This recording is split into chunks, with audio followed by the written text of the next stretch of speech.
Hello students, welcome to my YouTube channel এমদাস maths tuition. আমি তোমাদের সঙ্গে মনোরঞ্জন স্যার। আজকের ক্লাস 5 এ গণিতের তৃতীয় ইউনিটের সাজেশন উত্তর সহ দিচ্ছি, মন দিয়ে দেখতে থাকো বন্ধুরা। 100% গ্যারান্টি দিয়ে বলছি, এখান থেকে তোমাদের পরীক্ষায় কিন্তু বেশিরভাগ কমন পেয়ে যাবে। তো 200 পৃষ্ঠা থেকে শেষ পর্যন্ত করাচ্ছি। প্রথম প্রশ্ন, কাজ ও লোকের মধ্যে ড্যাশ সম্পর্ক। কাজ ও লোকের মধ্যে ড্যাশ সম্পর্ক আমরা বলবো সরল সম্পর্ক। মানে কাজ বাড়লে লোক বাড়াতে হবে, বা বেশি লোক কাজ করলে বেশি কাজ হবে। এটাও বাড়লে এটা বাড়বে, এটা কমলে এটা কমবে, বা এটা বাড়লে এটা বাড়বে, বা এটা কমলে এটা কমবে, তাকে বলবো সরল। এবারে আমরা যদি বলি দিন ও লোক, দিন ও লোক সংখ্যা, দিন বা সময়, দিন বা সময়, দিন বা সময়ের মধ্যে সম্পর্ক কি, তখন এটা কি হবে? ব্যস্ত বা বিপরীত। তখন হবে বিপরীত, বিপরীত বা ব্যস্ত। মানে কি, দিন বাড়লে লোক কমাতে হবে, বা দিন কমলে লোক বাড়াতে হবে, বা লোক বাড়লে কোনো কাজ করতে দিন কম লাগবে, বা লোক কমলে কোনো কাজ করতে বেশি দিন লাগবে। এর প্রশ্ন, দিন ও লোক এর সম্পর্ক কি? তাহলে দিন ও লোক সংখ্যার সঙ্গে সম্পর্ক হবে বিপরীত সম্পর্ক বা ব্যস্ত সম্পর্ক। এটা ভীষণ ভীষণ ইম্পর্টেন্ট। এবারে তোমাদের 203 পেজে চারের দাগের অঙ্কটা তোমরা অবশ্যই করবে। চারের দাগের অঙ্কটা ভীষণ ভীষণ ইম্পর্টেন্ট। 203 পেজে চারের দাগের অঙ্কটা তোমরা বই বা খাতা বের করে নাও, দাগ দিয়ে দেবে, বা খাতা বের করে লিখে নাও। 203 পেজের চারের দাগের অঙ্কটা তোমরা করবে। বুঝতে পেরেছো? কি আছে? যে দূরত্ব জিপ গাড়িতে ঘন্টায় 3 কিমি বেগে, যে দূরত্ব জিপ গাড়িতে ঘন্টায় 3 কিমি বেগে যাওয়া যায়, সেই দূরত্ব 1 ঘন্টায় যেতে হলে জিপ গাড়ির বেগ কত হবে? জিপ গাড়ির বেগ কত হবে? দেখো এখানে কি হচ্ছে, যেমন আমরা দিন এবং লোকের সঙ্গে বললাম, ঠিক সেই রকম বেগ আর সময়, এখানে একটা আছে বেগ ও সময়ের মধ্যে, বেগ ও সময়ের মধ্যে সম্পর্ক কি হবে? সেটা হবে বিপরীত।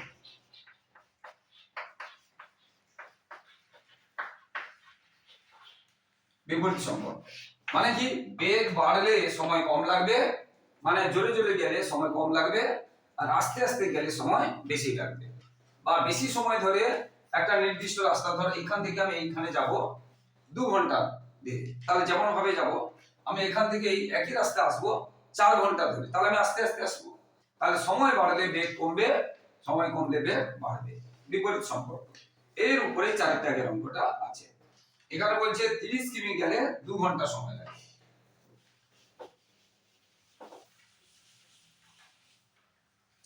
30 কিমি গেলে 2 ঘন্টা লাগে, তাহলে 1 ঘন্টায় কত? তাহলে একটা আছে ঘন্টা বা সময়, একটা আছে ঘন্টা, তাকে কি না সময়, আর একটা আছে বেগ।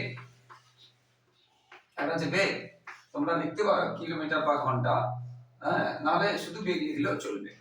তাহলে প্রথমে কি বলছে, 2 ঘন্টায় যাচ্ছে 30 কিমি। এবার আমাকে 1 ঘন্টায় যেতে হবে, কত বেগ হবে?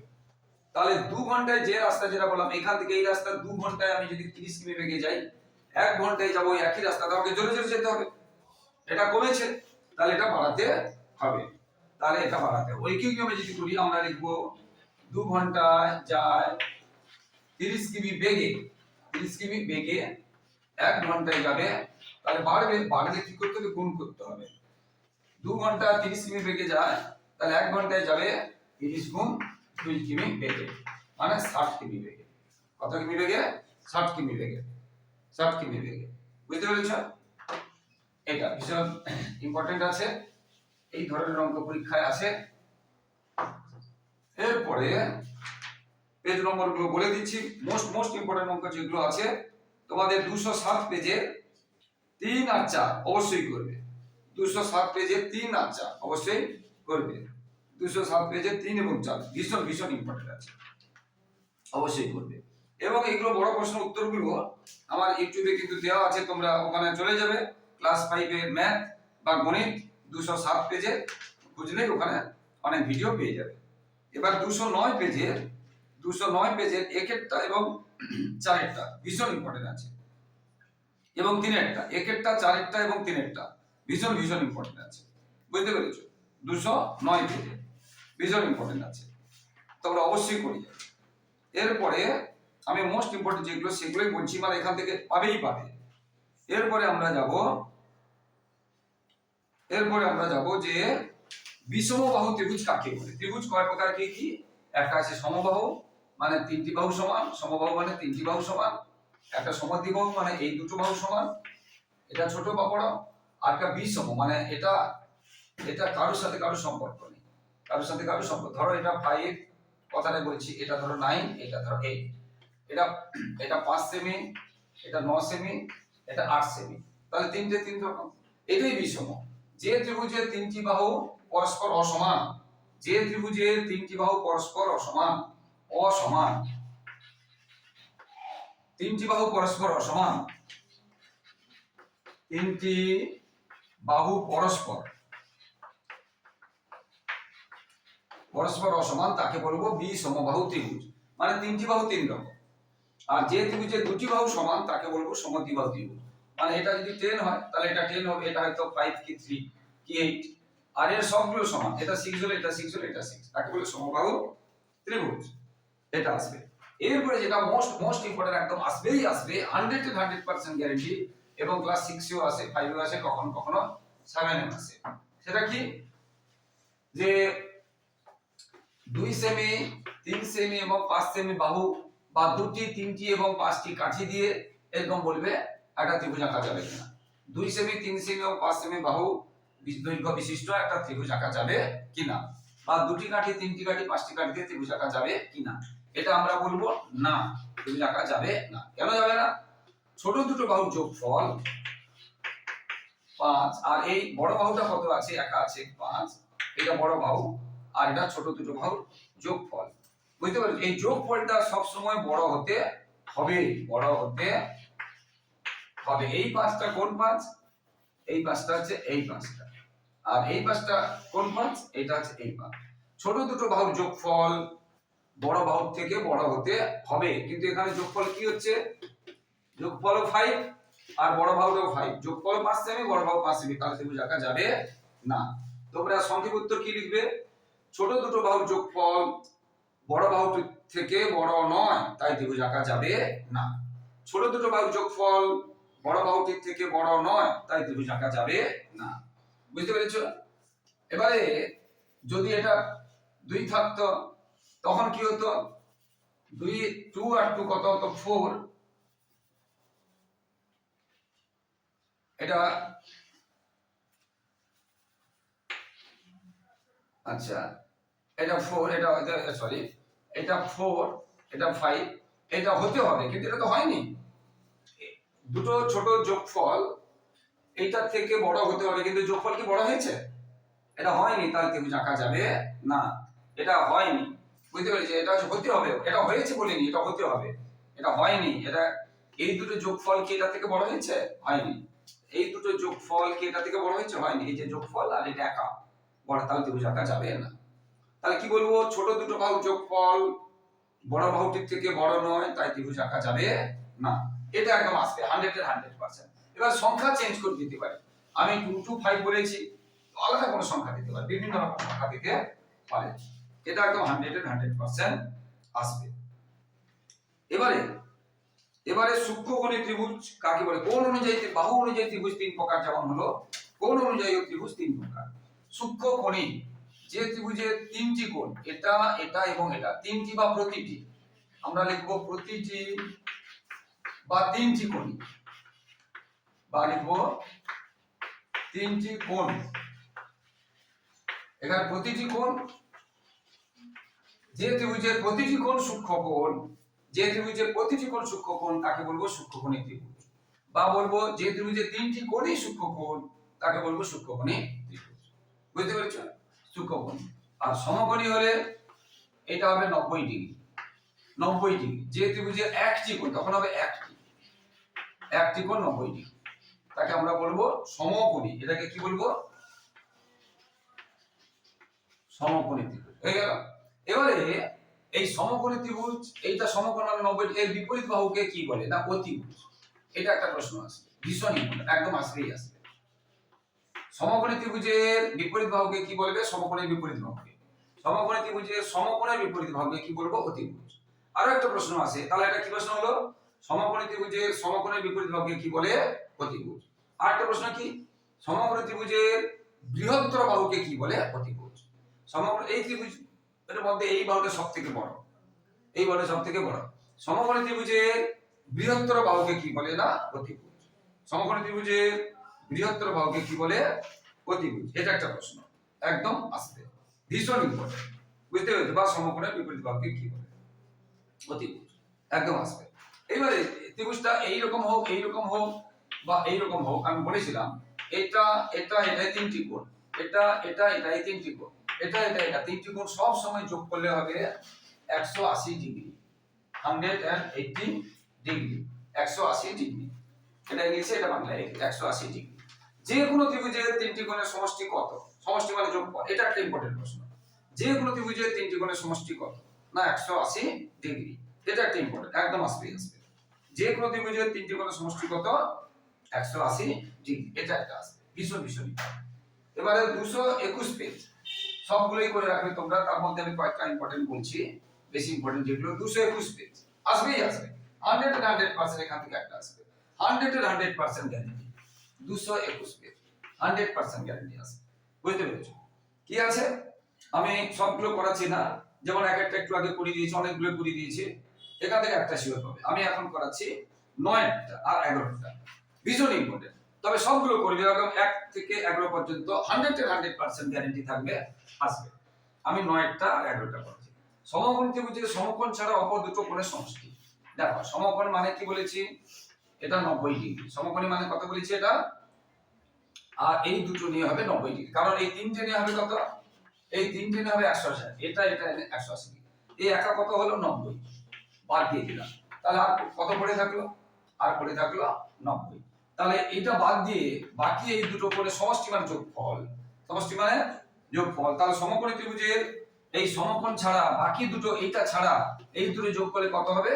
90 ডিগ্রি। সমান নয়, সমান নয়। যেমন দেখো দেখো এটা অনেক কম, এটা অনেক বেশি, সমান কি হলো? হলো না। এখানে দুটো সমান হয়েছে। আবার আমি যদি এরকম করি, দেখো আরো যদি ছোট করে দিই তোমাদের বুঝতে সুবিধা হবে। দেখো এটা বড় এটা কম, যে বুঝতে পেরেছো? তাহলে সমকোণী ত্রিভুজের সমকোণ ছাড়া বাকি দুটো কোণের সমষ্টি কত? 90 ডিগ্রি, 90 ডিগ্রি। আর যদি বলে সমকোণী সমদ্বিবাহু, মানে এটা যত বড় বাহু এটা তত বড় বাহু, তখন এটা হবে 45, এটা হবে 45, এটাও হবে 45, তখন দুটো সমান সমান হবে, বুঝতে পেরেছো? আচ্ছা তাহলে প্রশ্ন কি হলো? সমকোণী ত্রিভুজের সমকোণ ছাড়া অপর কোণের সমষ্টি, দুটি কোণের সমষ্টি 9 দাগেরটা কি হবে? 90 ডিগ্রি, 90 ডিগ্রি। এবার 11টা, সমকোণী ত্রিভুজের একটি কোণ 30 ডিগ্রি হলে অপর কোণ কত? দেখো ধরো এটা 30 ডিগ্রি, আচ্ছা বাংলায় ধরো এটা 30 ডিগ্রি, তাহলে এইটা এটা তো 90 ডিগ্রি। সমকোণ মানে কি বলেছি? 90 ডিগ্রি। তাহলে এটা কত? বা ধরো এইটা 30 ডিগ্রি, এটা 30 ডিগ্রি, এটা 30 ডিগ্রি, আর এটা তো 90 ডিগ্রি। তাহলে এইটা কত? আমাদের এটা বের করতে হবে। তাহলে একটা সমকোণী মানে 90 ডিগ্রি, ওটা বলতে হবে না, সমকোণী মানে 90 ডিগ্রি। আর একটা বলছে 30, সমকোণী মানে 90 ডিগ্রি, আর এটা 30, তাহলে এটা কত? এই ত্রিভুজের বা এই ত্রিভুজের এটা কত? না আমরা একটু আগে শিখেছি 3 টেনে কত হবে? 180। তার মধ্যে এই দুটো কত হয়ে গেল? একটা 90 আর একটা 30, তাহলে কত হলো? 120। এটা 90, এটা 30, কত হলো? 120। 3 টেনে কত হবে? 180। তাহলে 3 টেনে 180 হবে, 120 দুটো নিয়ে হয়ে গেছে, তাহলে থাকলো কত? 60। তাহলে এটা হবে 60 ডিগ্রি। এটা হবে কত? 60 ডিগ্রি। এটা কত ডিগ্রি হবে? 60 ডিগ্রি। কোণ মাপার একক কি? না ডিগ্রি। কোণ মাপার একক কি? না ডিগ্রি। এটা ভীষণ ইম্পর্টেন্ট, ভীষণ ইম্পর্টেন্ট আছে।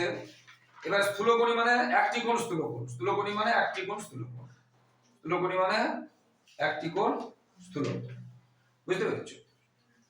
এবার সমকেন্দ্রী, খুব সহজ। ধরো এই একটা বৃত্ত এঁকেছি, মানে এইখানে তার কেন্দ্র, এটা তো গোল হয়নি, হাতে আঁকছি। আবার এইটা এই যে কেন্দ্র হলো, আবার একটা বৃত্ত আঁকছি, এটাও তার কেন্দ্র। আমি আরো একটা বড়, তার সমকেন্দ্রী।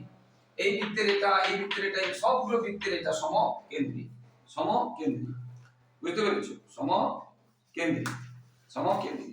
এবারে যেটা ইম্পর্টেন্ট একদম আসবেই আসবে, যে কথাগুলো বলছি, এটা ছবি হিসাবে আসতে পারে, আবার ছবি হিসাবে আসতে পারে, আবার এটা কি করতে হবে, কাকে বলে হিসাবে আসতে পারে। ছবি হিসাবে আসতে পারে, কাকে বলে হিসাবে আসতে পারে। দেখো এটা একটু আগে শেখালাম, এটা কেন্দ্র। আমি যদি এটা আমি যদি বৃত্ত আঁকি, আচ্ছা বড় করে এঁকে দিচ্ছি, বুঝতে পেরেছো? ধরো এটা কেন্দ্র, এই অংশটাকে কি বলে, পরিধি। এই অংশটাকে কি বলছে, পরিধি। বুঝতে পেরেছো? এই অংশটা কি বলছে, পরিধি। তাহলে এটাকে বলে কেন্দ্র। এইখান থেকে এটা সব দূরত্ব সমান, এখান থেকে যতটা, এখান থেকে যতটা, এগুলো সংজ্ঞা আছে। ব্যাসার্ধ, ব্যাস, পরিধি আর কেন্দ্র কাকে বলে। তোমাদের বইতে 231 পেজ, এখান থেকে একটা 100% পাবে। এখান থেকে বলছি 100% পাবে, 100% এখান থেকে পাবে। কত পেজ? 231 পেজ থেকে একটা 100% পাবে। তো এই কেন্দ্র থেকে পরিধি পর্যন্ত সরল রেখাংশকে, যে দূরত্ব, সরল রেখাংশের দৈর্ঘ্য, এইটাকে আমরা বলবো ব্যাসার্ধ। এটাকে বলে কেন্দ্র, এটাকে বলে পরিধি। যে বক্ররেখা দ্বারা বৃত্ত সীমাবদ্ধ তাকে বলবো পরিধি। বুঝতে পেরেছো? আর কেন্দ্র কি, পরিধি থেকে সমদূরবর্তী, এখান থেকে যতটা, এখান থেকে যতটা, সেই বিন্দুকে বলবো কেন্দ্র। তাহলে বললাম 233 পেজে আছে, আসবে। এটাকে বলে ব্যাসার্ধ, কেন্দ্র থেকে পরিধি। আর যদি আমি সোজাসুজি টানি, এটাকে যদি আরো একটু বাড়িয়ে দিই, এর পুরো এদিকে বাড়িয়ে দিই, এটা এদিকে না করে এটাকে বলবো ব্যাস। এখান থেকে এটা এদিকে না করে আমি একটা অন্য করাচ্ছি, এই দিক থেকে করাচ্ছি। দেখো একদম এখান থেকে এখানে গেছে এবং কেন্দ্র দিয়ে গেছে, তাকে বলবো ব্যাস। কেন্দ্র দিয়ে গেছে, কেন্দ্র দিয়ে যেতে হবে, একদম পরিধি, দুটো বিন্দু, এটাকে বলে ব্যাস। এটাকে বলে ব্যাসার্ধ। আবার এটা হয় ব্যাসার্ধ, এটা ব্যাসার্ধ, কিন্তু যখন পুরোটা বলছি তখন বলবো ব্যাস। কেন্দ্র থেকে বলে ব্যাসার্ধ, এটা ব্যাসার্ধ, এটা ব্যাসার্ধ, এটা ব্যাসার্ধ, কিন্তু যখন এখান থেকে এটা বলছি ব্যাস। এইবারে আবার ব্যাসকে আবার জ্যাও বলে, যেমন এটা একটা জ্যা, এটা একটা জ্যা। তাহলে এরকম যদি টানি, তাহলে এটাও একটা জ্যা। তাহলে বৃহত্তম জ্যা, বৃত্তের বৃহত্তম জ্যা কি, ব্যাস। আসবে, ভীষণ ইম্পর্টেন্ট। বৃত্তের বৃহত্তম জ্যাকে কি বলে, বৃত্তের বৃহত্তম জ্যাকে কি বলে? উত্তর কি হবে, ব্যাস। বৃত্তের বৃহত্তম জ্যাকে কি বলে, বৃত্তের বৃহত্তম জ্যাকে কি বলে, ভীষণ ইম্পর্টেন্ট, ব্যাস। আবার এটা বলবে বৃত্তের কেন্দ্রগামী জ্যাকে, বৃত্তের কেন্দ্রগামী জ্যাকে কি বলে, তাতেও কি বলবে, ব্যাস। বৃত্তের কেন্দ্রগামী জ্যা, বৃত্তের কেন্দ্রগামী জ্যাকে কি বলে, বৃত্তের কেন্দ্রগামী জ্যাকে বলে ব্যাস। দেখো এইটা, এই যে কেন্দ্র দিয়ে গেছে, কিন্তু এটা কেন্দ্র দিয়ে যায়নি, এটাও জ্যা, এটাও জ্যা, কিন্তু এটাকে বলবো ব্যাস, এটাকে ব্যাস বলবো না। ভীষণ ইম্পর্টেন্ট। এইখান থেকে একটা ইম্পর্টেন্ট, একদম 100% পাবে। এটা বলে দিচ্ছি, তোমরা পরীক্ষা করে প্রশ্ন মিলিয়ে নাও, দেখবে তোমরা অবশ্যই পাবে। এরপরে কোন স্কুলে আসে যে বৃত্ত আঁকা, একটা ব্যাস বা ব্যাসার্ধ দেওয়া আছে, বৃত্ত আঁকতে একটা ব্যাস বা ব্যাসার্ধ দেওয়া আছে। এখানে স্কেল দিয়ে 2.8 সেমি থাকতে পারে, 3.5 সেমি থাকতে পারে, একটা ব্যাস বা ব্যাসার্ধ, সেটা কি আছে দেখতে হবে। এটা ব্যাসার্ধ যদি দেওয়া থাকে, কি করবে, তোমাদের কিভাবে বৃত্ত আঁকবে, ব্যাসার্ধ যদি দেওয়া থাকে, ব্যাসার্ধ যদি দেওয়া থাকে। দেখো তোমরা স্কেল দিয়ে তোমরা ভালো করে দেখবে, স্কেলে ভালো করে তোমরা দেখবে, উপরে একটু বড় বড় ফাঁকা লাইন টানা আছে, আর উপরে নিচে না, আমি এদিকে ঘুরালে, আর এটা দেখো ছোট ছোট 1 2 করে, এটা আছে সেন্টিমিটার আর এটা আছে ইঞ্চি। দু রকমের আছে, ভালো করে দেখবে। একদিকটা আছে একটু ফাঁকা ফাঁকা, তাকে বলে ইঞ্চি, আর একটু গায়ে আছে, তাকে বলে সেন্টিমিটার। এই সেন্টিমিটার আবার দেখো স্কেলের একদম শুরু থেকে দাগ শুরু হয়নি, একটু ছেড়ে, এই যে দেখো একদম শুরু থেকে হয়নি, একটু ছেড়ে শুরু হয়েছে, সেখান থেকে নেবে। এবারে 2 সেমি বললে 2 ঘর যাবে, 2.8 বললে ছোট ছোট 8টা ঘর যাবে, 3.5 বলে 3 ঘর যাবে, তারপরে ছোট ছোট 5টা ঘর যাবে। 2.8 সেমি বলে প্রথমে এই 2 ঘর যাবে, তারপরে ছোট ছোট 8টা ঘর যাবে। 3.5 বলে প্রথমে এখান থেকে 3 ঘর যাবে, তারপরে ছোট ছোট 5 ঘর যাবে। এইটা হচ্ছে। তাহলে এইরকম স্কেল দিয়ে তোমরা খাতায় স্কেল দিয়ে তোমরা যত বলবে, 2.5 বলে 5, 2 বলে 8, 3.5 বলে 5 করবে। এবার এই মাপটা নিয়ে এখানে কাঁটা, এখানে পেন্সিল বসিয়ে, এখানে কাঁটা, এখানে পেন্সিল বসিয়ে কি করবে, তোমরা গুণ করবে। এখানে কাঁটা আলাদা করাচ্ছি, এই ধরো এটা 2.8 আর এটা হবে 3.5। তার এখানে কাঁটা বসাবে, এখানে পেন্সিল বসাবে, এই গুণ করে ঘুরিয়ে দিবে। এটা হয়ে গেল বৃত্ত। এটা কি দেওয়া আছে, ব্যাসার্ধ। কি দেওয়া আছে, ব্যাসার্ধ। আর ব্যাসার্ধ যত হয় ব্যাস তার দ্বিগুণ হয়। ভালো করে দেখো, এইটা যদি 5 সেমি হয় তাহলে এটাও 5 সেমি, এটাও 5 সেমি। তাহলে ব্যাসার্ধ কত? 5 সেমি, 5 সেমি। ব্যাসার্ধ কত? 5 সেমি। ব্যাসার্ধ কত? কিন্তু এই পুরোটা কত হলো? এখান থেকে 10 সেমি। তাহলে ব্যাস ও ব্যাসার্ধের সম্পর্ক, এটাও ভীষণ ইম্পর্টেন্ট, এটাও ভীষণ ইম্পর্টেন্ট। তাহলে ব্যাস 10 সেমি হবে যদি ব্যাসার্ধ 5 সেমি হয়। ব্যাসার্ধ দেওয়া থাকলে ব্যাস তাকে 2 দিয়ে গুণ করতে হবে। আজকে 2 দিয়ে গুণ করলাম 10, 5 কে 2 দিয়ে ইনটু করলাম 10। বুঝতে পেরেছো? তাহলে ব্যাস আমরা কি করে পাবো? ব্যাসার্ধকে 2 দিয়ে গুণ করে। তাহলে ব্যাসার্ধ সাথে ব্যাসের সম্পর্ক বললাম। তাহলে এটা দিয়ে একটা প্রশ্ন আছে। আর ব্যাস যদি দেওয়া থাকে ব্যাসার্ধ কি করে বের করব? এটা হলো ব্যাসার্ধ দেওয়া থাকলো ব্যাস। এবার এইটা দেওয়া আছে, এই পুরোটা দেওয়া আছে 10, এই পুরোটা দেওয়া আছে 10। তাহলে এইটা কি করে বের করব? হাফ করতে হবে। এখান থেকে পুরোটা যদি 10 হয় তাহলে এটা কত? 5, এটা 5। তাহলে কি দেওয়া আছে? ব্যাস দেওয়া আছে, ব্যাস আছে 10। তাহলে ব্যাসার্ধ কত?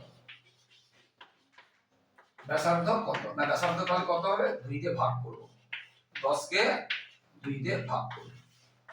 তাহলে ব্যাসার্ধ কি করে বের করব? ব্যাস দেওয়া আছে 2 দিয়ে ভাগ করব, এটা হয়ে গেল। ব্যাসার্ধ বের করব, এই ব্যাসকে 2 দিয়ে ভাগ করব। এটা ব্যাস আছে 10, তাহলে ব্যাসার্ধ কত হবে? হয়ে গেল। এবারে আগে যেটা করেছিলাম, ব্যাসার্ধ দেওয়া আছে, ব্যাসার্ধ দেওয়া আছে ধরো, ব্যাসার্ধ দেওয়া আছে ধরো 7, তাহলে ব্যাস কত? তাহলে তখন কি করতে হবে? 2 দিয়ে গুণ করতে হবে। বুঝতে পেরেছো? ব্যাস বের করলে 2 দিয়ে গুণ করতে হয়ে গেল। এবারে প্রশ্ন আছে শূন্যস্থানে ব্যাস ব্যাসার্ধের, দেখো ব্যাস ব্যাসার্ধের কি? ব্যাস ব্যাসার্ধের দ্বিগুণ, দ্বিগুণ এরকম থাকবে, বা থাকবে 2 ড্যাশ গুণ, এই যে লেখা থাকবে ড্যাশ গুণ 2 গুণ। তাহলে ব্যাস ব্যাসার্ধের কত গুণ? দ্বিগুণ। এটা শূন্যস্থানে থাকতে পারে আর প্রশ্ন হিসেবে থাকতে পারে। ব্যাস ব্যাসার্ধের এই হয়তো শূন্যস্থান থাকলো বা বস দেওয়া থাকলো ড্যাশ গুণ। তোমরা এখানে কি লিখবে? এরকম দ্বিগুণ লিখবে বা 2 গুণ লিখবে বা 2 গুণ লিখবে। সবাই বুঝতে পারলে? হয়ে গেল। এইবারে ব্যাস ব্যাসার্ধের দ্বিগুণ। আবার এইটাকে ঘুরিয়ে বললে ব্যাসার্ধ ব্যাসের কি? ব্যাসার্ধ ব্যাসের অর্ধেক। ব্যাসার্ধ ব্যাসের কি লিখবো? এই যে এইটা, এই পুরোটার অর্ধেক। ব্যাসার্ধ ব্যাসের অর্ধেক। সবাই বুঝতে পারলে? ব্যাসার্ধ ব্যাসের অর্ধেক। এইগুলো ভীষণ ভীষণ ইম্পর্টেন্ট। এরপরে এছাড়া গত বছর যে সাজেশন গুলো দেওয়া আছে তোমরা অবশ্যই করবে। এরপরে আমরা সমকোণ আর সরলকোণ, এটা আমরা দেখলাম 90 ডিগ্রি, এটা আমরা কি দেখলাম? 90 ডিগ্রি। তাহলে আমরা যদি এই দিকেও টানি তাহলে এটাও কত হবে? 90 ডিগ্রি। তাহলে এটা একটা কি হচ্ছে? সরল রেখা। তাহলে এই যে সরল রেখা, এটাকে আমরা কি বলবো? 180 ডিগ্রি। তাহলে এটাকে বলবো সরল কোণ, এটাকে বলবো সরল কোণ, আর এগুলোকে বলবো সমকোণ। তাহলে এক সমকোণ মানে কত ডিগ্রি? 90 ডিগ্রি। প্রশ্ন আছে এক সমকোণ কত ডিগ্রি? 90 ডিগ্রি। আর এখানে একটা 90 ডিগ্রি, তাহলে দুই সমকোণ কত ডিগ্রি? 180 ডিগ্রি। তাহলে প্রশ্ন কি আছে? দুই সমকোণ কত ডিগ্রি? দুই সমকোণ কত ডিগ্রি? আমরা কি লিখবো উত্তর? 180 ডিগ্রি। দুই সমকোণ কত ডিগ্রি? 180 ডিগ্রি। এবার যদি এটা এক সমকোণ থাকতো, এক সমকোণ কত ডিগ্রি? তখন আমরা কি লিখতাম? তখন আমরা লিখতাম 90 ডিগ্রি। বুঝতে পেরেছো? এরপরে যেটা আবার শর্ট প্রশ্ন আছে, তাহলে সরল কোণের 90 ডিগ্রি দুটোরই একটা সরল কোণ হচ্ছে, তাহলে সরল কোণ সমকোণের দ্বিগুণ। সরল কোণ সমকোণের ড্যাশ গুণ, আমরা কি লিখবো? ড্যাশ গুণ। তাহলে আমরা কি লিখবো? না 2 গুণ। এই যে সরল কোণটা, এইটা এটা দ্বিগুণ। সরল কোণ সমকোণের 2 গুণ, বা সমকোণ সরল কোণের অর্ধেক। এইটা এর অর্ধেক, শুধু এইটা এর অর্ধেক, বা শুধু এটা এর অর্ধেক। সরল কোণের দ্বিগুণ হচ্ছে সমকোণের দ্বিগুণ হচ্ছে সরল কোণ, আর সমকোণ হচ্ছে সরল কোণের অর্ধেক। এগুলো ভালো করে বুঝতে হবে। বুঝতে পেরেছি? তাহলে আমরা কি লিখবো? সমকোণ সরল কোণের ড্যাশ, আমরা কি লিখবো তখন? অর্ধেক। এই সরল সমকোণ মানে কত ডিগ্রি? 90 ডিগ্রি। আর সরল কোণ মানে কত ডিগ্রি? 180 ডিগ্রি। তাহলে এই 90 ডিগ্রিটা এর সাথে কি হবে? অর্ধেক হবে। এইটা একটা প্রশ্ন আছে, ভীষণ ভীষণ ইম্পর্টেন্ট আছে। এখান থেকে তোমরা কিন্তু ম্যাক্সিমাম পরীক্ষা কমন পেয়ে যাবে, এটা বলে দিলাম। এবং এই ছবিটাতে ব্যাস ব্যাসার্ধ এগুলো এঁকে দেখাও, ভীষণ ভীষণ ইম্পর্টেন্ট যেটা বললাম। 230 পেজ আর 231 পেজ কিন্তু আসবেই আসবে বলেছি। তো বন্ধুরা, যারা আমার ইউটিউব চ্যানেলটি দেখছো সকলকে অসংখ্য ধন্যবাদ। আর যারা আমার চ্যানেলে নতুন, যদি চ্যানেলটি ভালো লাগে তবে অবশ্যই তোমরা কিন্তু সাবস্ক্রাইব আর শেয়ার করে একটু সাপোর্ট করো বন্ধুরা। আর লাইক ও কমেন্ট করতে ভুলো না। এবং শুধু অঙ্ক নয়, তোমাদের পরিবেশ সাজেশন দেওয়া আছে, তোমরা দেখে নেবে। এবং শুধু 5 নয়, 5 থেকে 10 পর্যন্ত সমস্ত বিষয়ে সাজেশন উত্তর সহ আমার ইউটিউব চ্যানেলে পাবে। এবং যে যে চ্যাপ্টারগুলো সাজেশন দেওয়া হলো না, বা আরো বিশদভাবে সাজেশন দেখতে গেলে আমার পুরোনো যে সাজেশনগুলো আছে তোমরা দেখে নাও, এবং এই ভিডিওতে আমি লিংক দিয়ে দেবো। সবার পরীক্ষা ভালো হোক, সবাই মন দিয়ে পড়াশোনা করো, সবাই খুব সুস্থ থাকো।